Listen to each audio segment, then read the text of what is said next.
Avec un type plutôt générique A, on peut accueillir un A ou un B.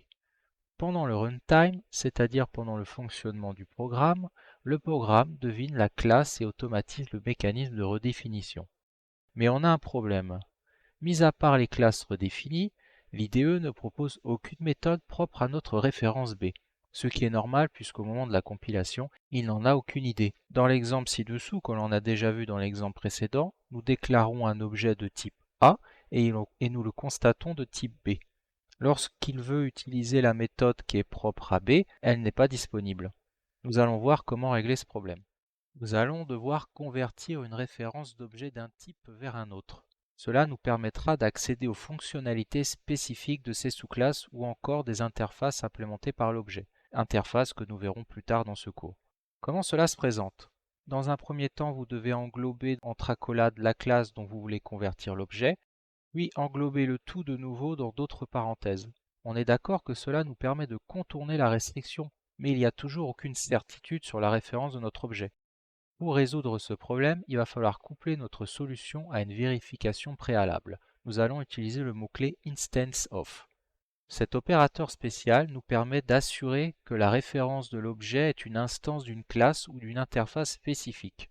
Par exemple, if A instance B, alors je suis sûr que je pourrais utiliser la méthode de B sur A puisqu'il est un B. En effet, sur ce coup-là, l'IDE vous fait confiance aveuglément. C'est donc à vous de vous assurer du type réel de l'objet. Si la conversion n'avait pas abouti, vous auriez eu l'erreur class A cannot be cast to class B. Revoyons ensemble cet exemple sous IntelliJ. Alors, revoyons ensemble notre exemple. Nous avons, sur le même principe comme à chaque fois, une classe A, une classe B étant dans A. La classe A propose sa propre méthode qui sera redéfinie dans la classe B, euh, la classe enfant de A. La méthode B est propre à la classe de B. Alors, quand on regarde dans le main, qu'est-ce qu'on voit? On voit qu'on déclare un objet A et un objet B respectivement de type A et B et respectivement aussi initialisés avec la référence de A et de B. Alors, comme on l'a dit dans le cours, il faut à tout prix vérifier si l'instance est la bonne.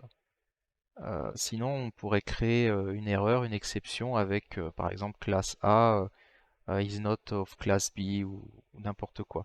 Alors par exemple ici, if A instance of B, alors si A est une instance de B, euh, on aura le droit alors de faire un casting euh, sur le A pour que le B puisse l'accepter. Sauf que là, ça ne marchera pas. Là, on a faux.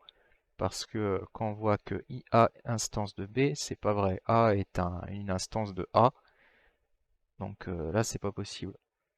Par contre, quand on fait une synonymie, par exemple, quand on donne à A une référence vers B, alors comme on l'a dit, c'est possible, puisque A est le parent, B est l'enfant, donc on peut mettre une spécification à droite et une généralité à gauche.